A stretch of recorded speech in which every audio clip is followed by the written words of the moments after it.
My name is Rebecca Burgess, and I'm the founder and executive director of Fibershed.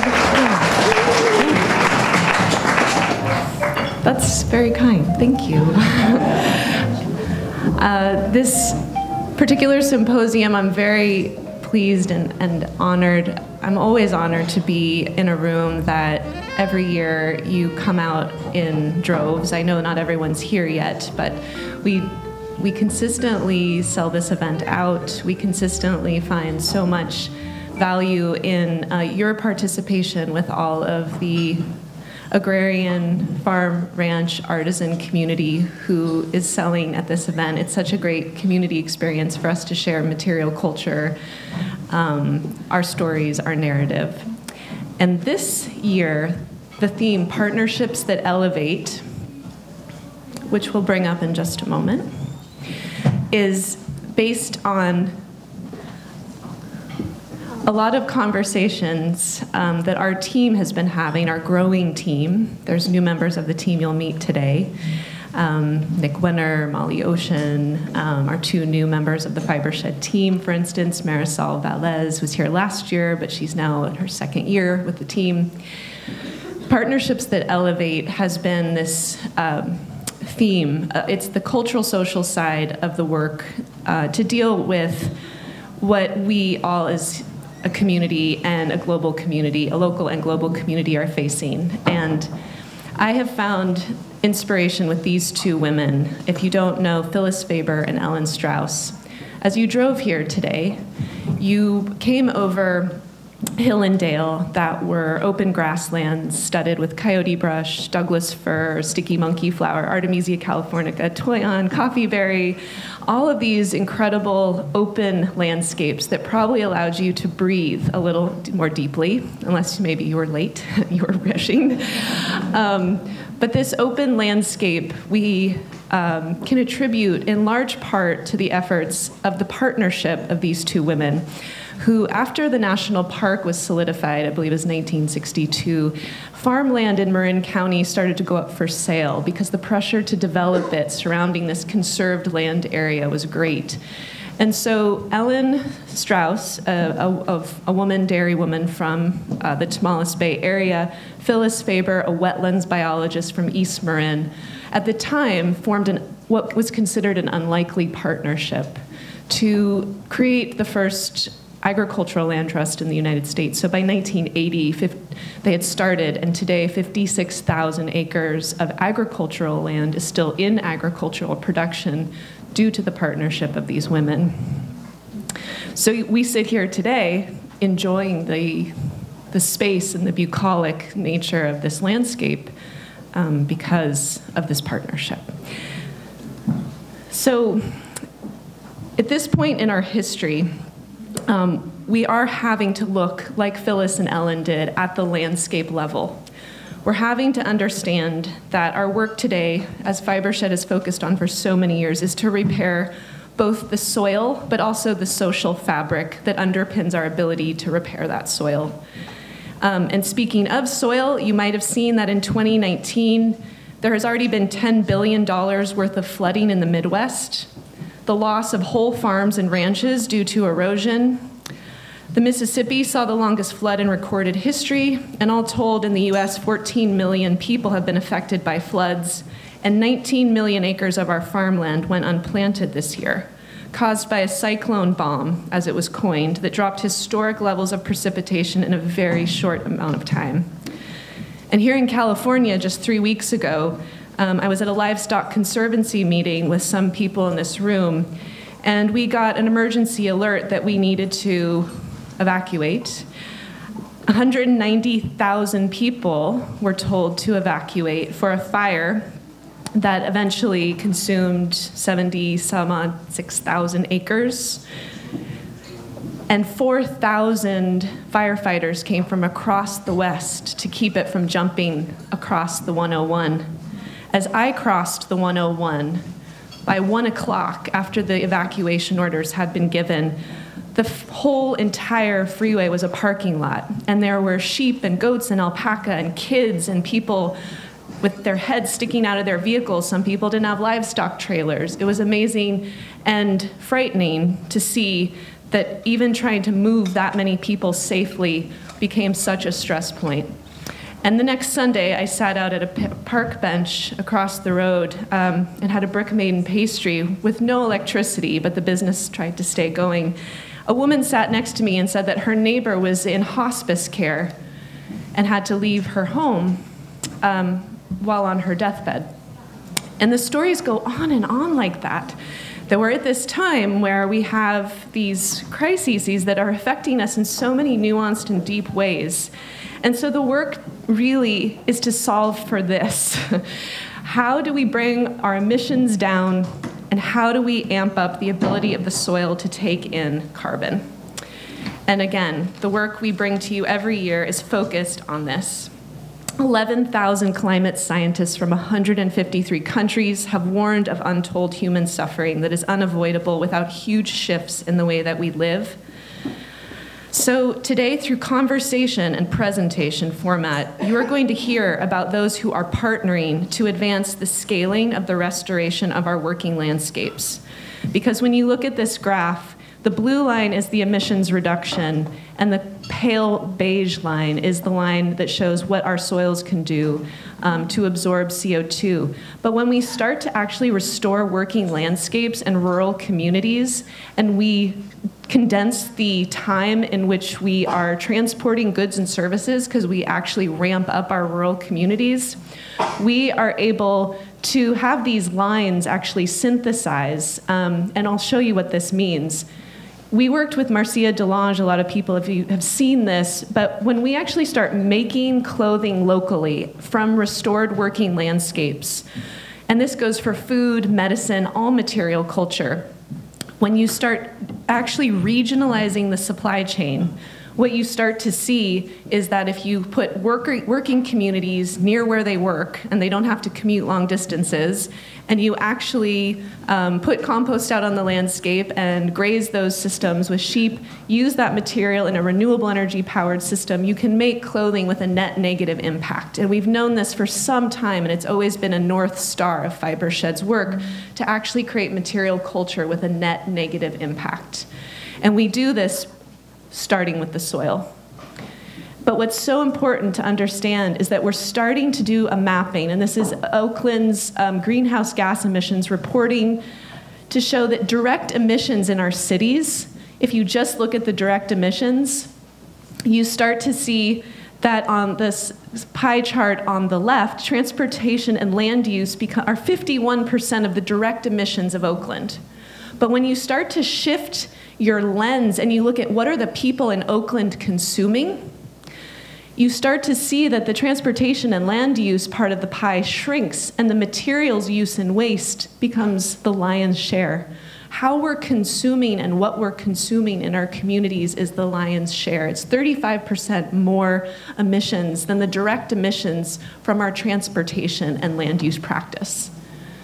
So we have this consideration to make. Not only are we restoring working lands, but what are we consuming, and how is that impacting the global carbon budget? That's really a very important technical question.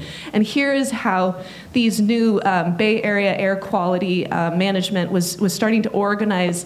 Yes, look at what's happening when we actually think about our food and our fiber. It makes up, again, 35% more emissions than our direct emissions. The other incredible reports that have come out recently that Fibershed is a part of, we're part of a group called the Union of Concerned Fashion Researchers. It's a group of Nordic researchers out of the North Atlantic, the UK, and what they have told us in this new report called Earth Logic by the JJ Charitable Trust, and I'll leave this out for you to review, is that if we cannot reduce our consumption of textiles, clothing, by 75 to 95%, we cannot fit within the Earth's ecological budget, basically. And what this cracks up to be is having the amount of consumption and doubling the use time. And for most of you in the room, this is not something that particularly would impact many of you. You're already wearing clothing that you've made. You're already wearing things that you're sourcing from climate beneficial locations. But from the fast fashion side, The people who are consuming at that level need to double their use times and halve their consumption. And within this, we start to get within the Earth's actual ability to regenerate. And so what are we doing at the state level? I'm going to go through the math very quickly. I have very little time, I believe, left. There is a group in California that is focused on, okay, so let's just see how much we can draw down in our working landscapes. And there is California Alliance for Family Farmers, CalCan, Pesticide Action Network, Fibershed. A whole group of people are focused on putting forward a goal for California. And our goal needs to meet these global goals. And so the IPCC has said that our land use can actually sequester between, well, it's about 2.45 billion tons of carbon per year. That's our forests, that's our grasslands, that's our working landscapes. And so just to sum up this slide, we could take out 157 parts per million of CO2e. If we were to start now, by 2100, we could be almost at pre-industrial levels if we ramp up what we're doing in our working landscapes. And currently, agriculture is attributed to 23% of our global emissions, but that sector could become a net sink. And so our state goals, in honor of these global goals to get to pre-industrial levels of CO2 concentrations, is that we know very conservatively, very easily, by tweaking the soil management systems, that we can sequester up to 47 million metric tons of CO2e per year. By 2030, all of our agricultural and land use systems could be carbon neutral, and everything after 2030 could be gravy towards creating a net sink in those working landscapes. And so this sector shows us right here what is so possible. Thank you. So we need to enroll acreage. We need 20 million acres of our arable land in California. And this, again, very conservative. Only 5% of our rangelands would need to be engaged. But the more we engage, the more compost applications on these rangelands, we can completely exceed these numbers. And so at the Fibershed scale today, I just want to remind all of us how we can meet these global goals through the state level, but how are we contributing to those state goals? And so in that way, I think about this. If a 1% increase in soil organic carbon were to occur on the Fibershed producing landscapes of the people, the men and women you see here today, we could remove 406,260, that should be metric tons of CO2e from the atmosphere, the annual emissions of 88,327 passenger vehicles, with a 1% increase on Fibershed producer landscapes.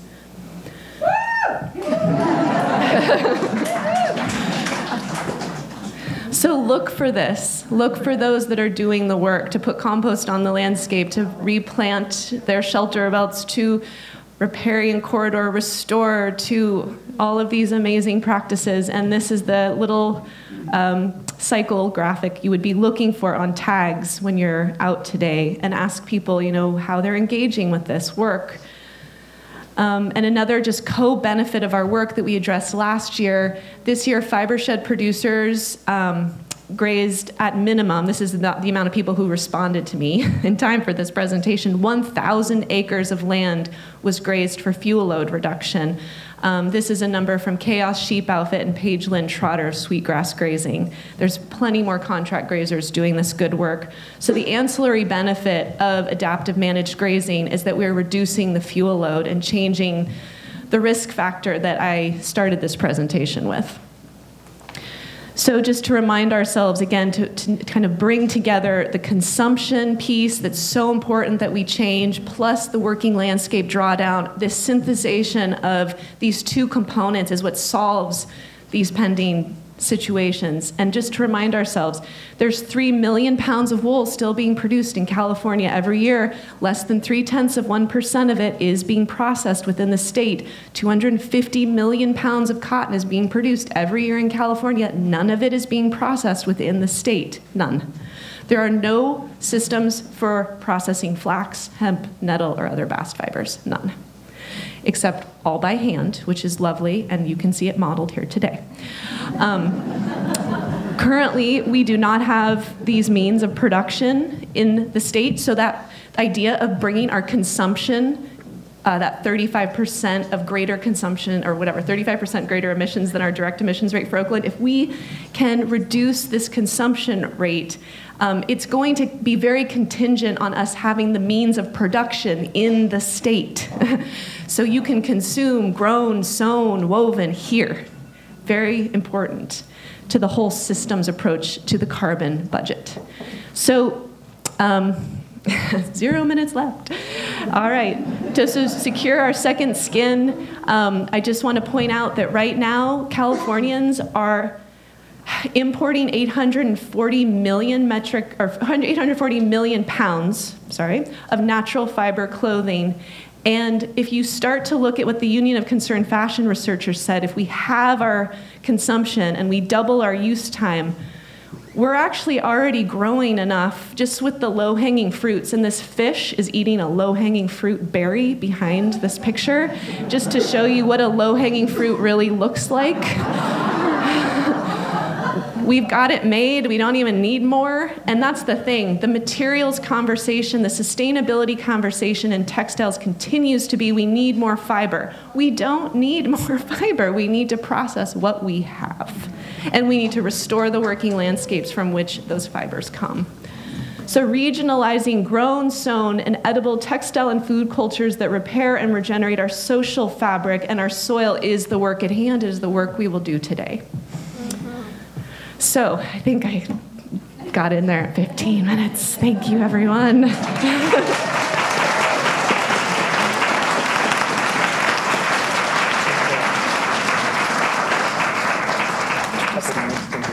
Okay.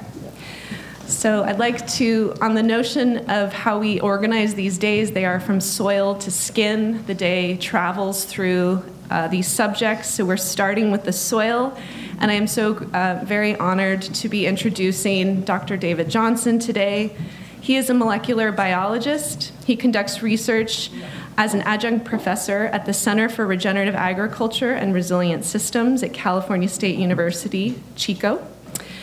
He's a researcher at the Institute of Sustainable Agriculture Research at New Mexico State University, Las Cruces. He works with growers, researchers, and he works a lot with Fibershed, and I'd like to show you why we got very excited when we first saw this work. David, can you remind me of the gentleman's name holding the cotton? James Bearfield. Dr. James Bearfield, who is Los Alamos lab researcher holding cotton that has a comparison value between cotton grown in a conventional system and cotton grown under the biologically enhanced agriculture method that you will hear about with David today. So this idea of healthy soil, how to bring it forward, how to love the life in the soil, that is what I have learned from David. And I am so grateful that he came so far to join us today. We'll offset your emissions with a compost application. And I'll try to keep it close.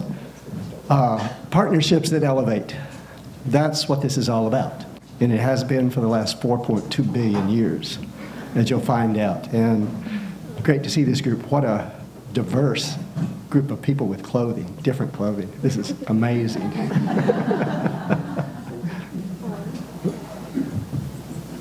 As soon as we get queued up here. Oh, I'd like to present my unpaid research assistant and wife in the back row. Wei Chen, will you stand up?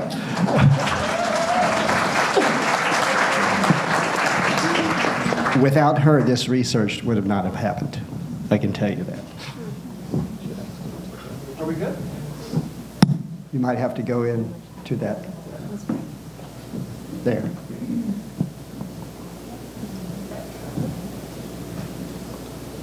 That's good? Thank you. Well, agriculture today looks pretty good from what we see when we're out on the land. We see all the corn and grains and rice and sunflowers and millet. It all looks good from the outside. There are a few issues, though. The way we're doing farming, the way we've done it for the last century, is we're losing land or soils at 10 to 18 times the rate of formation. Of that land that's left, we're losing more land from desertification, salinization, pollution through chemical applications and runoff, and urbanization. The water that we use in agriculture is about 70% of the fresh water on this planet. And 60% of the world's aquifers are being depleted faster than they're being refilled. We'll also see that the energy we used in agriculture, in 1940, for every 1 calorie of fossil fuel, we'd get 2.3 calories. We now only get 1/10. That's a 23 times reduction in efficiency. Agricultural land has not increased, as you can see here, since 1955. And yet our use of fertilizer and nitrogen has doubled to tripled. With that, the nitrogen and phosphorus that we use, we only see 10 to 30% utilization efficiency. The rest goes into our environment. And what does it cause? Upper respiratory diseases, asthma, cancer, birth defects, cardiovascular disease, and sudden infant death syndrome. We also see the pollution that in our lakes. You see Lake Erie, the Yellow Sea in China, the Baltic Sea, one of the most polluted bodies on the planet, and Lake Okeechobee. And when they drain that, they pretty much ruin the tourist season in Florida because you get the red tides in Florida. So we have about 110 documented dead zones on this planet, just from agriculture. Of the pesticides we use, only 0.1% actually goes to the pests. The rest of it, 99.9%, goes into our environment. Public health has issues on beneficial biota and contaminates soil, water, and the atmosphere. Herbicide resistant, well, the U.S. is #1 in the number of plants that are herbicide resistant. We have 156 species that are herbicide resistant in the U.S. It's always good to be #1. We also see since 1975 the rate of autism on this planet in the U.S. from 1 in 5,000 in 1975 to 1 in 59. It's a curious observation, correlation possibly, between the use of glyphosate and autism rates. We also see that the fungicides we're using are causing issues in both hospitals and some of the homes. There's a resistant group of fungi that have appeared. They are so resistant to being broken down, they can survive a week of ozone and hydrogen peroxide environment and still survive. There's about a 60% death rate for whoever gets this. We also see the nutrients in our crops have dropped since 1940. See sodium, potassium, phosphorus, all of these, we're losing the nutrient density of our foods. Farmers also have issues.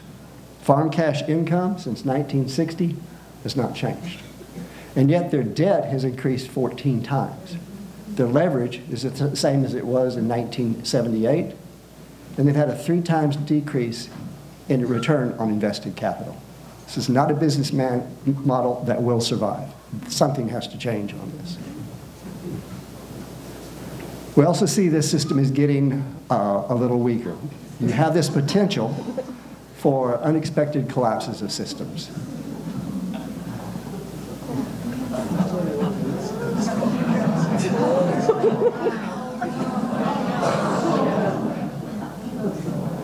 We really need to avoid this.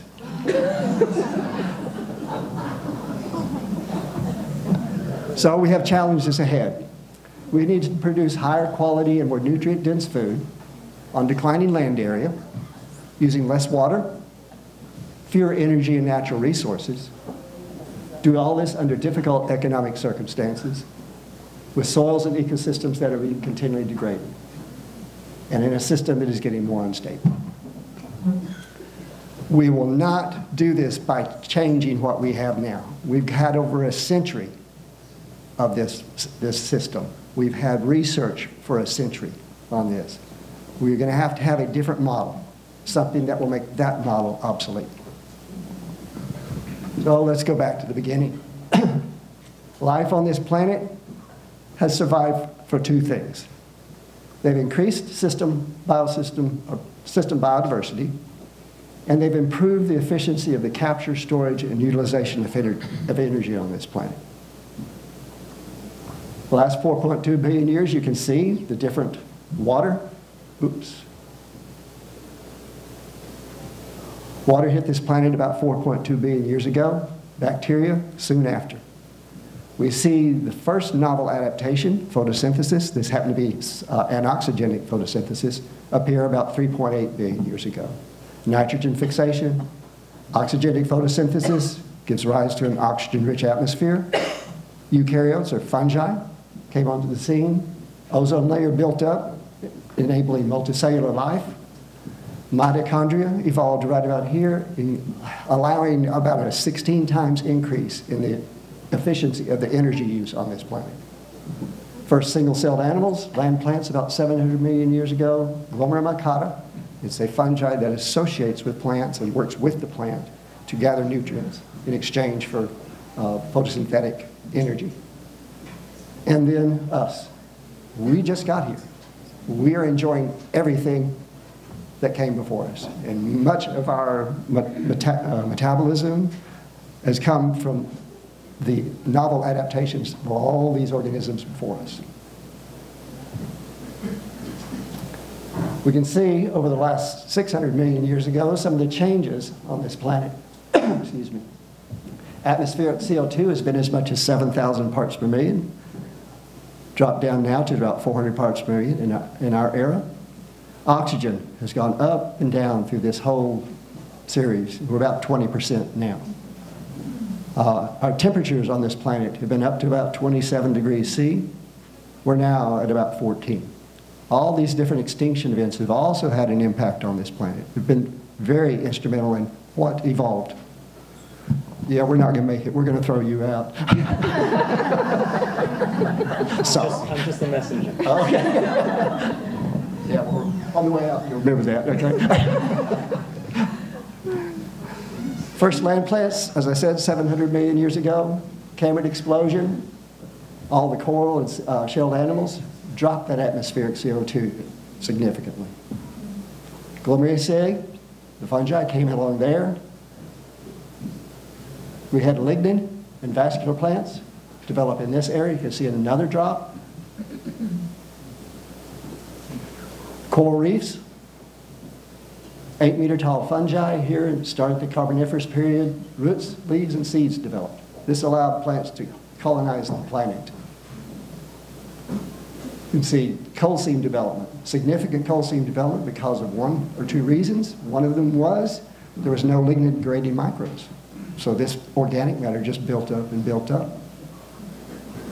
Well, nature fixed that. You can see here, lignin-degrading microbes, an increase in atmospheric CO2. Conifers, ginkgos, and evergreens in this era. Angiosperms, coral reefs. A cooling period happened here just after that meteor strike 65 million years ago. We got landmass positioning changes. Mammals, ungulates, and grasslands evolved here. This is where we had the buildup of carbon, deep, rich carbon in the soils of our plains. Life on this planet uses almost every element on the periodic table. It's quite unique what life has done. You can see in the Earth's crust, the size of the bubble indicates the content, elemental content, how great it was. Over on the right, you'll see this is what life developed. This is most of the elements that life used. You can see carbon, hydrogen, oxygen, and nitrogen. These are all gases.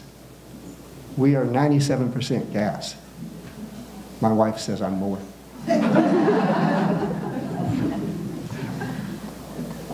We see in the Earth's crust selenium, just one element. It's very low in concentration, 50 parts per billion. As a living organism, we need it at about 200 parts per billion. If we don't have it, we have a problem with our immune function. We get viral infections, reproduction problems, mood, thyroid, cardiovascular disease, and cancer. Just that one single element, not only at the personal level. A new study has come out that's shown that 3 of the mass extinctions we can't find out, we don't know what it caused. You see that selenium dropped below 1 part per million in the ocean. They line up. all three with those max extinctions. See the potential that it can cause catastrophic collapse. We also see the influence of just a single microbe on this planet. This particular bacterium, Pseudomonas syringae, has a protein structure in its cell wall. It allows a supernucleation of water, or crystallization. Water actually freezes at minus 37 degrees C. The protein in the cell wall structure of this bacterium allows it to do it at minus 2. You'll find this organism in almost every raindrop and every snowflake on the planet. It is critically important in the hydrological cycle on this planet. Oops, sorry. Take iron. Iron in the heme molecule. Just a simple change in pH allows it to have an affinity for either CO2 or oxygen. It allows you to have 70 times the ability to get oxygen into your system. We would not be the size we are without this particular arrangement in the protein. There's about 100 trillion of those made every second in your body. There's 280 million of those in every red blood cell and 20 to 30 trillion red blood cells in your body. This is a rather large number. It's not the number of questions that a 3-year-old asks its mom, although all mom that we canvassed said that this was about right. It's not the national debt. That's right about there. It's not the number of seconds since life has evolved on this planet.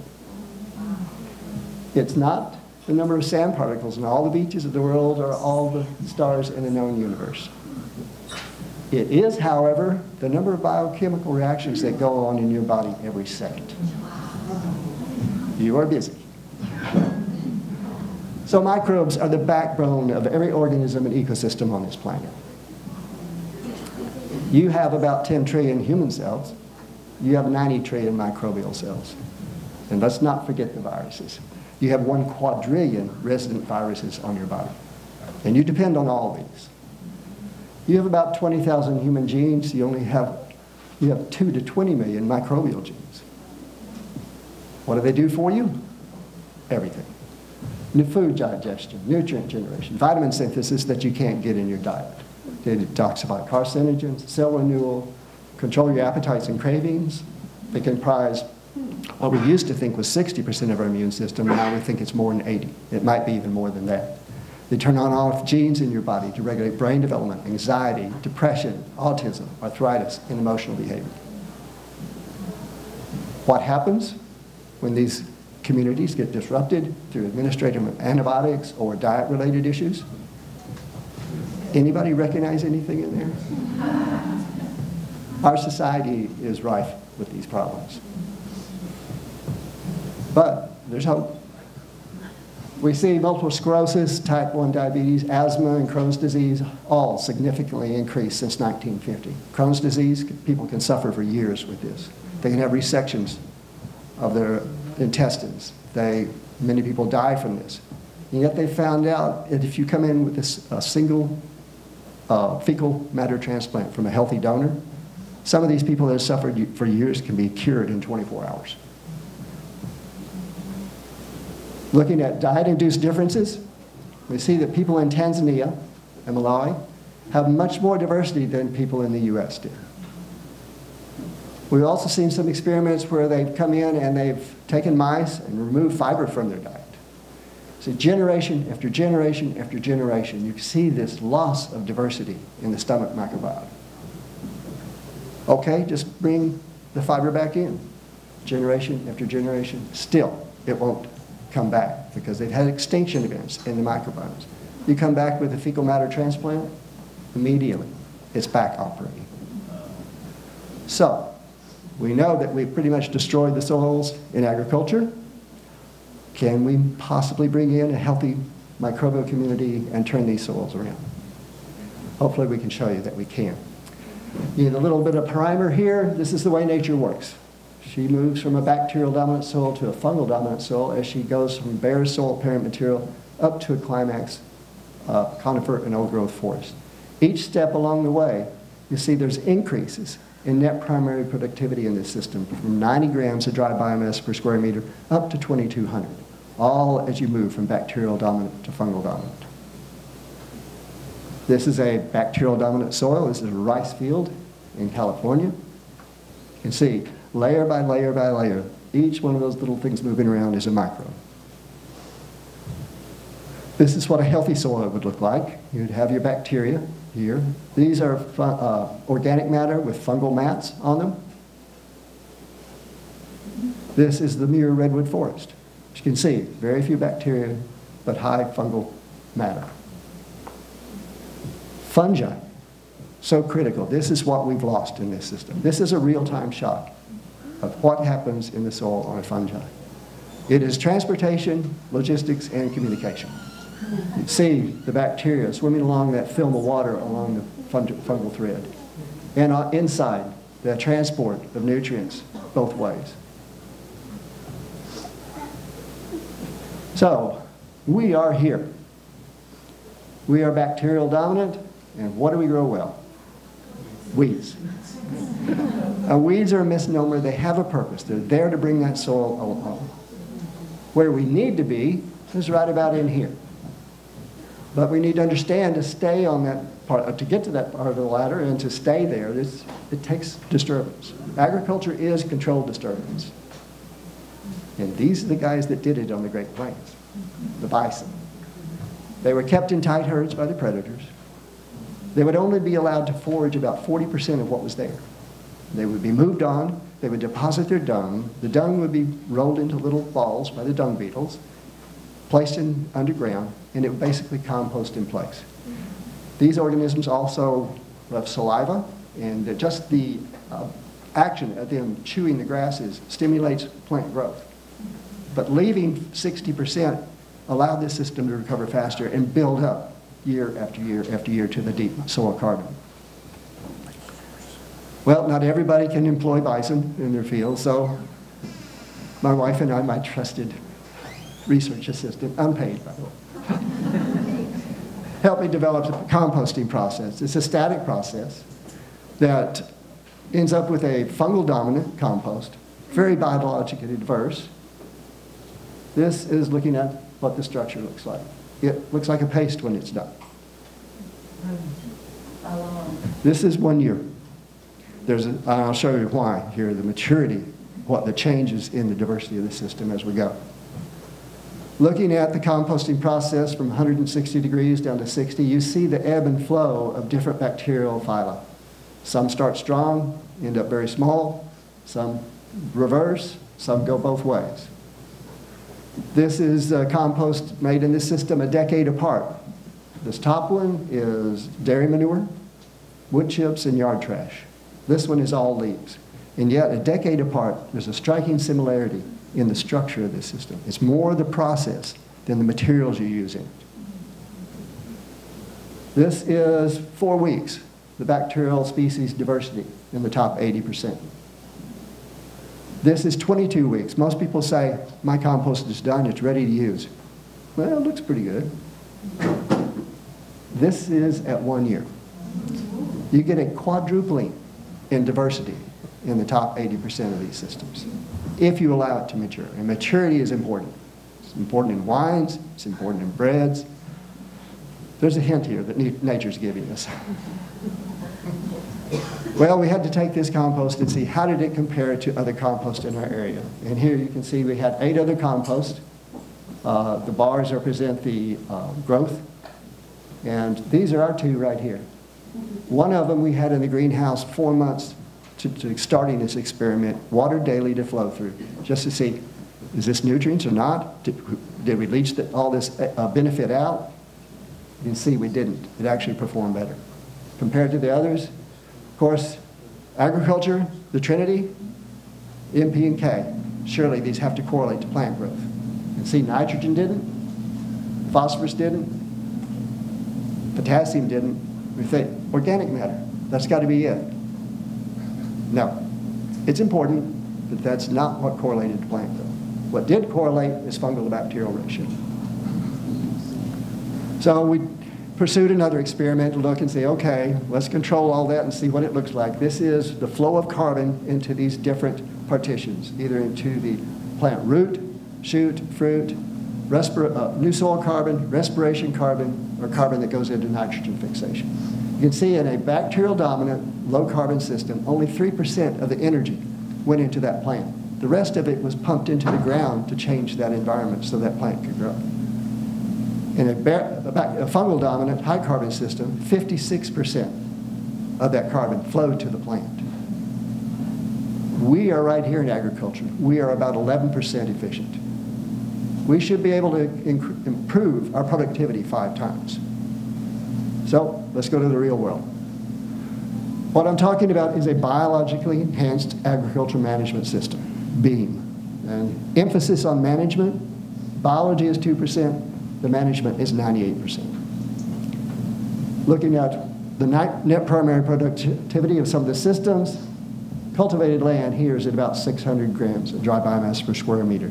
We water it, we fertilize it, we weed it, and yet, compared to all the other ecosystems on this planet, we do poorly.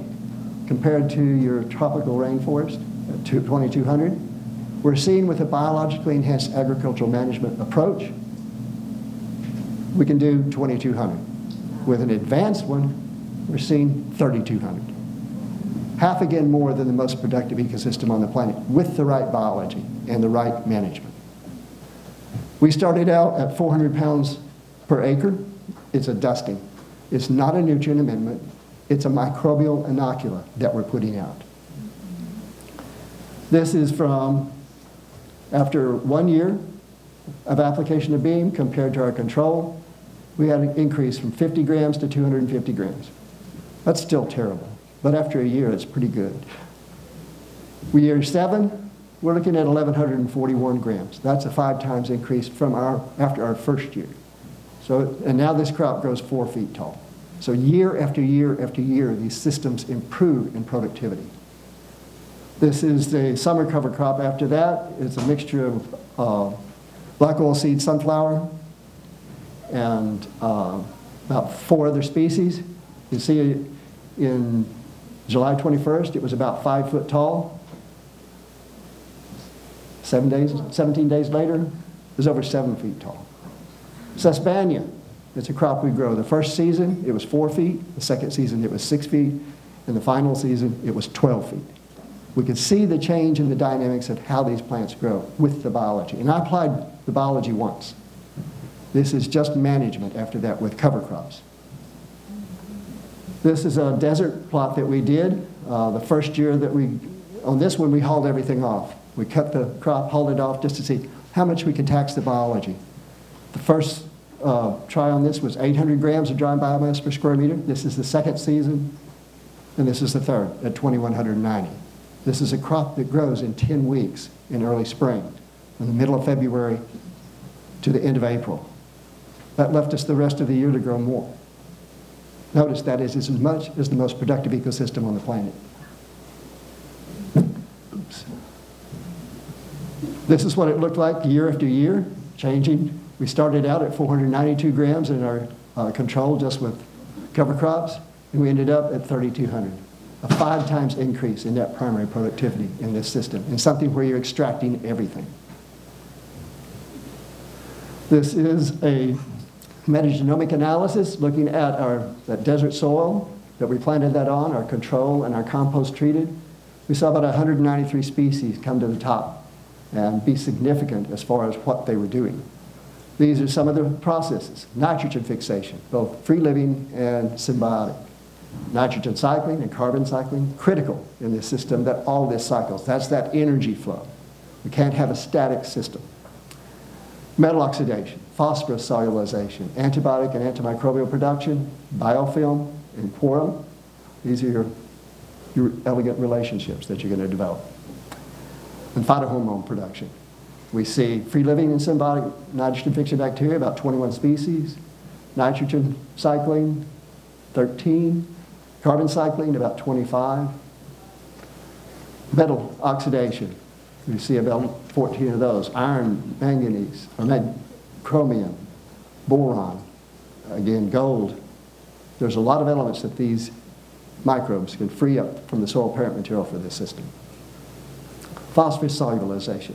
We have over 40 years supply of phosphorus in our soils. but it's not accessible without these microbes. We bring these back. Pesticide degradation, there, well, that went fast. And what do they degrade? About everything that we've ever put out there. You can see polyaromatic hydrocarbons, toluene, naphthalene, 2,4-D, vinyl chloride, that's plastic. We have microbes that degrade that as well. We see phytohormone production. We see, for food safety, E. coli. We're very strong in the soils we started with, but they dissipate as you bring in competitive inhibition from the other microbes. We see quorum sensing. Quorum sensing is the regulation of gene expression in response to fluctuations of cell population and density. It's when a community of microbes get together, either single species or multi-species, and they function as one unit. They can express genes as a community that they can't as an individual. This is how we work. We got this from them. This is not, we didn't just invent this. We saw in this relationship an upregulation in quorum sensing genes from 5 to 10 times over our housekeeping genes here. So what are the benefits of regenerative agriculture? We can increase soil carbon. We saw a 0.25% increase in the top 30 centimeters. That's 10.7 metric tons of carbon per hectare per year, or 37 metric tons of CO2 per hectare per year. We see, compared to most other researchers, West, Nigley, and Lal, they're estimating less than 1 ton of carbon per hectare per year. And yet, with the right biology, we've seen 10.7 with a potential up to 19.2. This is Gabe Brown. What he's done, he struggled for 13 years with no-till, crop diversity, cover crops. Once he got to 3% soil organic matter, and that's key, and he stopped using nitrogen fertilizers, his system changed. He went from a 0.1% increase to the 0.56% increase per year. We also saw changes in soil respiration. Every scientist says as you increase soil carbon, as you increase biology, you're going to see an increase in soil respiration. Most of them say it's linear. You can see as you improve your soil health, this flattens out. This should have been exponential, but it's only a 4 times increase in soil carbon respiration. Will Harris, his soils, over his 20 years that he's improved these, he had several soils in different time periods, very similar to the same curve that I saw in his soils. And he went from a 10 times increase in beginning soil carbon mass to only a 4 times increase. Looking at this a different way, the percent of initial soil carbon respired, bacterial dominant low carbon systems, 55% of the carbon in that system is respired, and yet in a fungal dominant high carbon system, only 11% of that original carbon. Water, the first 1% increase in soil carbon is a 5 times increase in water storage. As far as our nutrient depletion, in the soils after 20 months of applying beam, we saw 1,100% increase in both manganese and iron, magnesium, calcium, zinc, and copper increases, also in nitrogen, phosphorus, and potassium. Now that manganese and iron increase happened in a very basic soil where the availability of iron physically should be going down. And yet with the biology, that system can bring it back. Crop yields. We saw cotton production double over the normal in our area, and also chili production doubled. Organic, we love you, but you are conventional agriculture with natural amendments. You are not biology oriented. You take a 40% hit because of this. You bring into regenerative and organic, you will see these productivity levels increase. You go, well, I thought I took James out. Sorry, Rebecca. This is my crop, cotton crop, July 17th, after about 7 years on beam. This is August 2nd. This is August 29th. 6 foot cotton. But it doesn't mean you have cotton. Unless you do. we had about 5 bales. Our normal in the area is about 2.4 to 2.5. Our chili, the farmhands were waiting for ours to get ready because they knew they weren't sprayed. And they knew they didn't have fertilizers. One farmer in Montana had taken some of our compost and inoculated as a seed. He got two extra bushels per acre of chickpeas just with the coating of this biology on the seeds. So an extra $55 per acre. On his safflower, $25 to $35 less inputs. And on his wheat and barley, he got 2 bushels less with this. And yet, he was able to still net $15 to $25 more because he had less amendments. And he also went from 16.5% protein to 18.5%. This is the Haggerty's in Australia against all odds in sand in Western Australia. They come in with inoculation of this at 1 kilogram per hectare or 1 pound per acre. They shoot an extract in as they plant the seed. This is the kind of rhizosphere that they get on these. They get 3 tons of barley in a region that conventionally gets 1.5 to 1.6. This is their field after they've harvested the barley. Nice, neat rows is a C4 grass that they hadn't seen in 3 decades. And yet, when the biology is right, these systems come back. This is Alejandro Carrillo, south of us in the Chihuahuan Desert. This is what he started with. This is what it looks like where we live. It took 250 acres to support 1 cow. He now has it down to 20 acres with the right grazing management and bringing that biology back in the system. This is a corn production trial we've started in Wilcox, Arizona, looking at beam plus 15% of the nitrogen applied, about 38 units, and conventional with 256 units. You can see we also had a sub-treatment in here of a multi-species cover and a single species cover. Every multi-species cover you see is darker and healthier. The yield, the beam with plus 15%, just outed the conventional. And yet beam alone had only a 6% less. It still made $60 more than the conventional. We have another experiment going on in the southeast U.S. looking at adaptive multi-paddock grazing management compared to conventional. We see what correlates. Fungi, 0.98. Now all you can see, food web, actinobacteria. All of these are very strongly correlated with the stand and crop biomass increase. We also see relative respiration rates, what I was talking about before, in these systems. They correlate very highly. We had one outlier here. We got to talk and see what he did different. He did much better. You take him out, you have an R squared of 0.99. That's almost a perfect correlation. A potential inexpensive soil health measurement. This is in Turkey, their cotton. This is what they apply.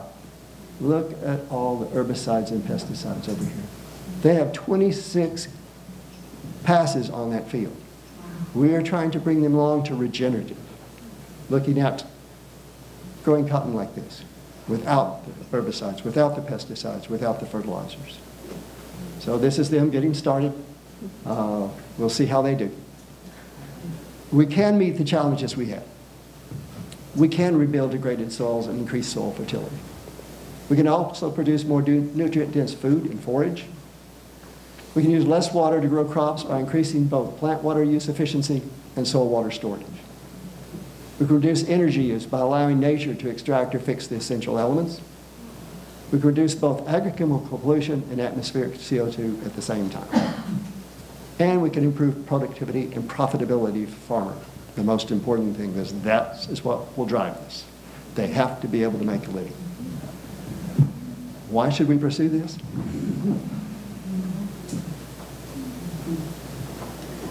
There's no plan B. Thank you very much.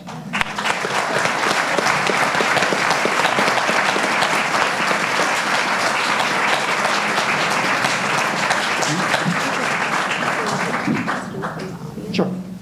Sure. Any questions? She had her, then you're next, okay. So your compost producing thing that you do away, the little stack. Mm-hmm. You have open source. Do you Oh, sell them? everything's open source. Okay. We What's want. the website? We don't want to stop this. Well, he's already. I would have gone to the next page. It had all the websites on Okay. it. It's on the side. We'll put it back. Okay. Yeah. And I'll get out of the way if you want to take a picture. Yeah, it's inexpensive. Oops.